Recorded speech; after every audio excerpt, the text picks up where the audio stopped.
El conductismo es una corriente de la psicología que se basa en la observación del comportamiento o conducta del ser que se estudia y que explica el mismo como un conjunto de relaciones entre estímulos y respuestas.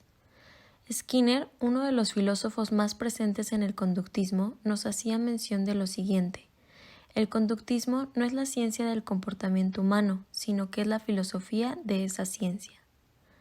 La ciencia del comportamiento humano es la psicología la cual tiene como un objetivo describir, explicar, predecir y controlar la conducta.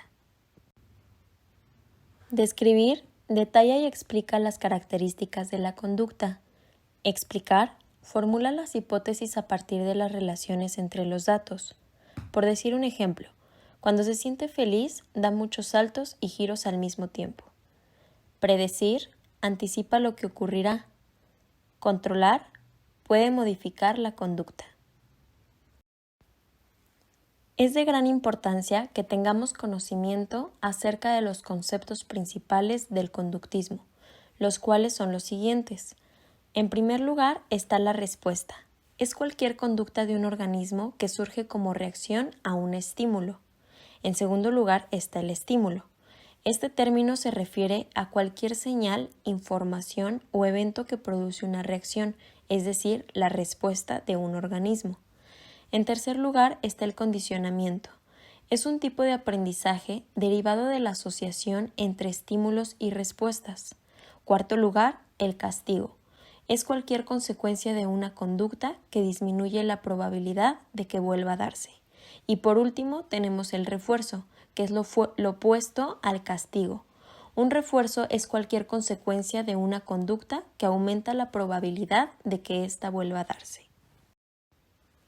El conductismo se centra en el estudio de las leyes comunes que determinan el comportamiento humano y animal. En su origen, el conductismo tradicional deja de lado lo intrapsíquico para focalizarse en la conducta observable.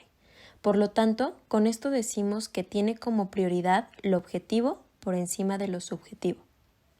El conductismo es un enfoque que se dedica al estudio científico de la conducta como resultado de la interacción entre organismos y entorno.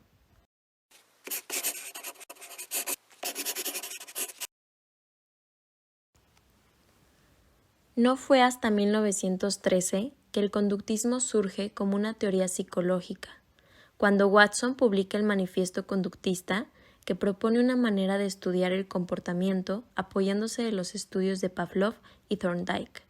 El manifiesto de Watson impactó profundamente en los medios académicos norteamericanos e influyó en varios autores experimentales que coincidían en la filosofía conductista básica, pero diferían en métodos y en propuestas teóricas. Posterior al surgimiento, se adapta su uso en la educación. Antes del surgimiento del conductismo, el aprendizaje era concebido como un proceso interno y era investigado a través de un método llamado introspección.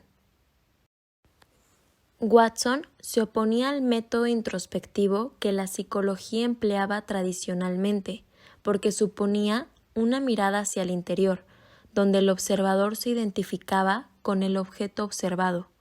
El otro elemento que criticaba era la observación introspectiva porque habla de estas cosas que los demás no pueden observar. A partir de esto surge el conductismo, como un rechazo al método de introspección y con una propuesta de un enfoque externo, en lo que las mediciones se realizan a través de fenómenos observables. En los años 20, el conductismo de Watson tuvo gran aceptación entre los estudiosos de la materia y rápidamente se asoció a otras escuelas con principios similares.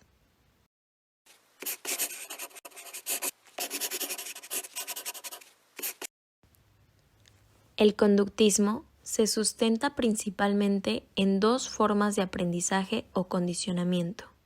Estas son condicionamiento clásico, método de aprendizaje en que un estímulo inicial dispara en el organismo una respuesta regular y constante, a través de su asociación a un evento neutro, que antes del condicionamiento no ocasiona la misma respuesta. Un claro ejemplo de ello es el caso del perro de Pavlov, al que sonaba una campana antes de dar de comer. Con el tiempo, únicamente el sonido de la campana ocasionaba que el perro empezara a salivar, en expectativa de la comida, incluso si ésta no lo era entregada de inmediato. Condicionamiento operante. En este caso, el aprendizaje se da mediante un condicionamiento doble de castigo y recompensa, es decir, de un estímulo agradable y positivo para reforzar una determinada conducta deseada, y uno negativo y desagradable para debilitar una conducta indeseada. Un ejemplo de esto sería si al mismo perro le diéramos una galleta cuando busca la pelota, pero un golpe cuando ensucia en la alfombra. Al primero se le denomina refuerzo positivo y al segundo un refuerzo negativo. Los conductistas tienden a concebir a los seres vivos como tábulas rasas, cuya conducta está determinada por los refuerzos y castigos que recibían más que por predisposiciones internas.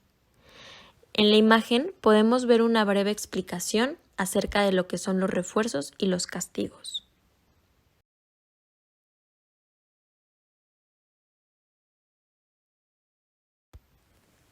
El hombre tiene una personalidad que es producto de un sistema de hábitos adquiridos, negando cualquier clase de carácter o facultad innata. El objeto de la psicología debe ser observable, a semejanza de la ciencia que estudia exclusivamente los datos empíricos.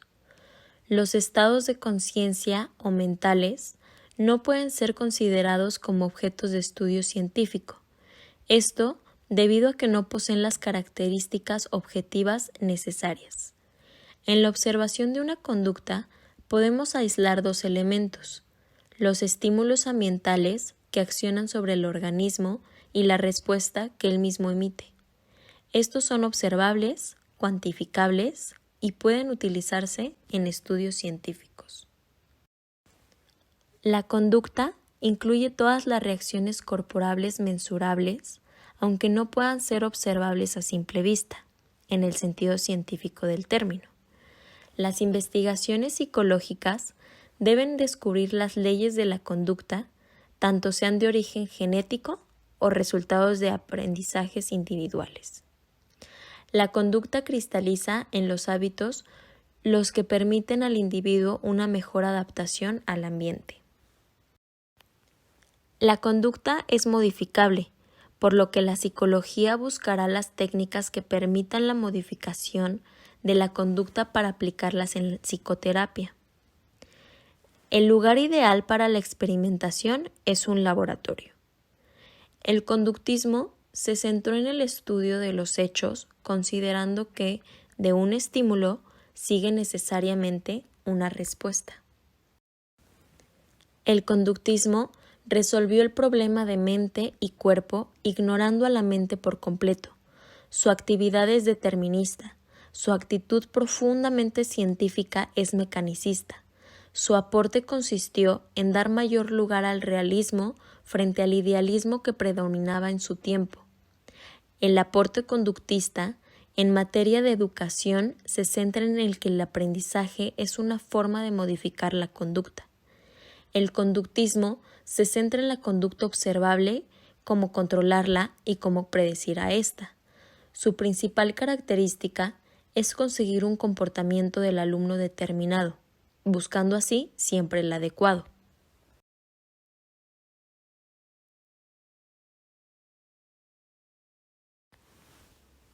El aprendizaje se basa en conseguir un objetivo, no se tienen en cuenta los procesos. El aprendizaje se centra más en el profesor que en el alumno. Este aprendizaje se basa en una evaluación para saber si el alumno ha conseguido los objetivos marcados. Este aprendizaje enlaza al profesor como orador con el alumno como receptor de los contenidos. El aprendizaje se basa en una participación del alumno. El aprendizaje como producto de una experiencia externa, el estímulo, y según su respuesta obtendremos una conducta observable. De esta manera, podemos decir que el conductismo pone énfasis en la descripción de la conducta a partir del estímulo.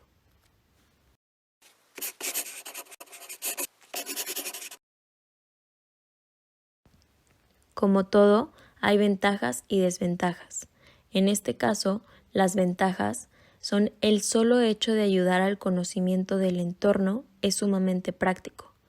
Hacernos ver cómo el aprendizaje, no tan solo escolar, sino de la vida en general, depende de los efectos de las conductas en el medio.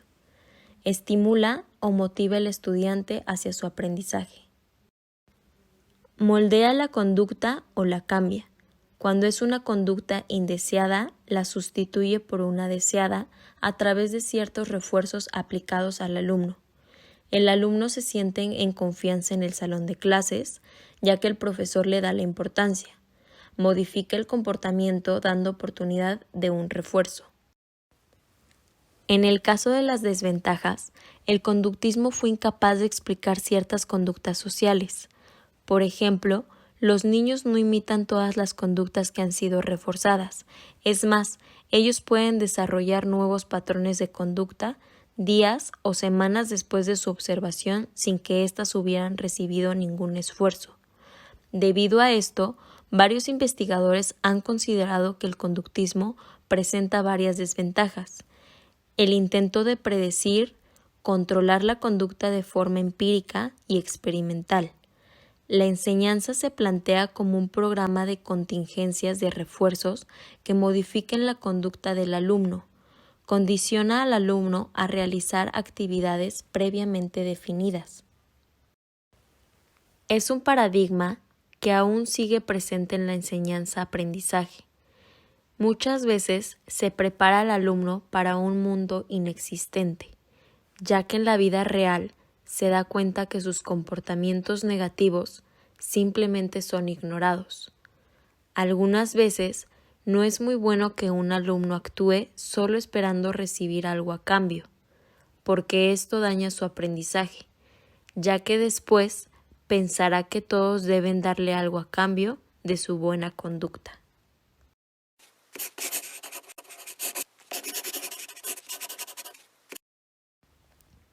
El primer conductista fue John Watson, quien en 1913 lanzó un manifiesto titulado La psicología tal como la ve un conductista, en el cual propone redefinir la psicología como el estudio del comportamiento humano.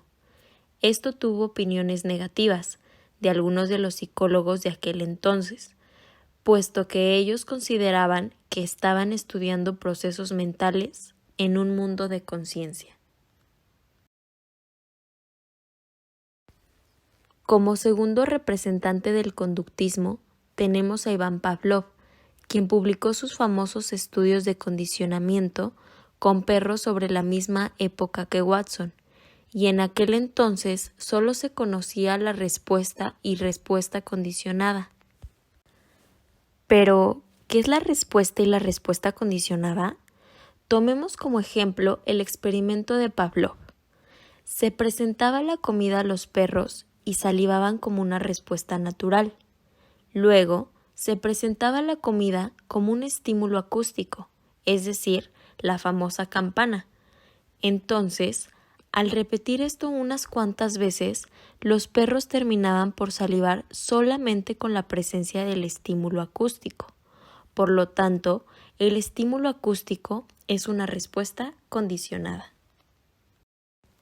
Hasta entonces, muchos de los resultados encontrados más reproducibles se habían encontrado con animales como ratas, perros, palomas, lo cual parecía llevar implícito que el humano no tenía características distintas, y por eso no es de extrañar que el conductismo estuviera creando reacciones adversas, ya que el estudio del comportamiento humano es una materia delicada, puesto que se refiere a cómo nos vemos a nosotros mismos.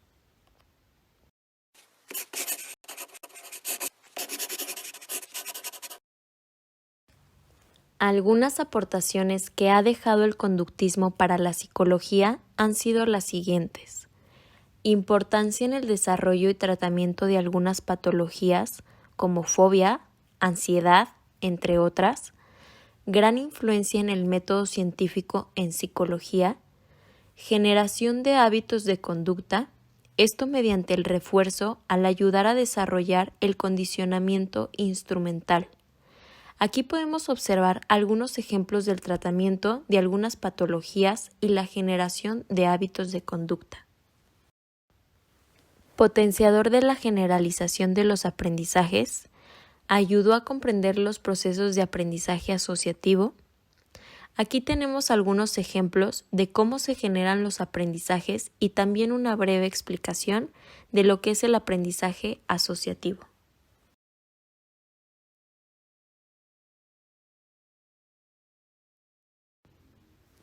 Niega la conciencia.